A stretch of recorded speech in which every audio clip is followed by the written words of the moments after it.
Welcome everyone to Church Around the Corner 2.0. We're having a discussion about church. My name's Eric, and this is Mark, Mark he's come from behind the camera. behind the camera. It's a high-tech outfit we have going on here.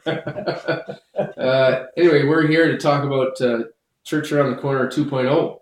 And can you explain a little bit about that, the name itself? Mark? Yeah, okay, yeah. Well, for starters, I think the name has the word church in it because I think we want to just be upfront that it's about church. There are names you could use like community or fellowship, or people like to sometimes use flavor of the year. There's the rock or whatever, river or whatever, or lollipop church. I don't think a church has ever used lollipop. No, I'm just throwing that in, right? But no, we want to be straight up. This is about church. We're talking about. We're talking about Christianity. We're talking about Jesus, and talking about church. More specifically, I think here's the main point. We're talking about a kind of church where we focus on what the church experience is like primarily.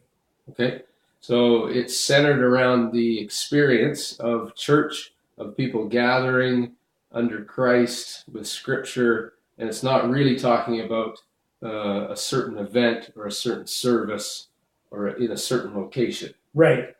Yeah. We're not centered around, for example, you might think of church as a Sunday service as church. And so we're more interested in the church around the corner. It could be here, like right here in this house, or wherever you live, or where maybe you work, or here, there, or around the corner. Okay, all right, great. Now it sounds like there's lots of little churchy gatherings, and that sounds like a lot of work. Yeah, it does. But no. That the main point here, the basic idea around Church Around the Corner 2.0 is about the primary church experience. So what we're thinking of is, when you think of church, you think primarily of a small setting of maybe 8, 10, 20 people, maybe max. It could be folks meeting in an apartment, in a house, or maybe some people meet in a pub or a restaurant, whatever. It's the place where they come to share their life experience. These groups meet regularly, say twice a month, depending on schedules and stuff like that. But you meet to learn together about applying the Bible to our lives as they are able to worship together. If someone's gifted, you might do some singing or sing along to stuff.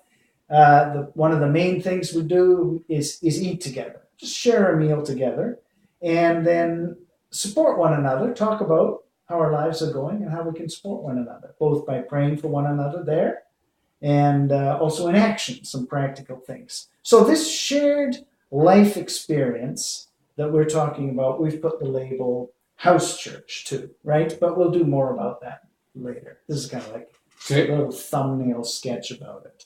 So now, do these, is that it? Do the house churches ever all come together? Yeah, no, I think we do, but not sort of every week. We're not trying to jam and fill people's lives up.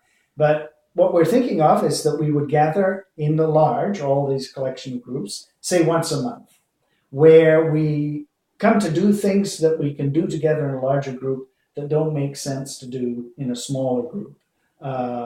So a lot of that would be celebration, hearing stories of people, maybe some teaching, etc., etc. But doing things that make sense in a large group when we all gather together once a month, and the main life experience being the smaller group, the house church experience.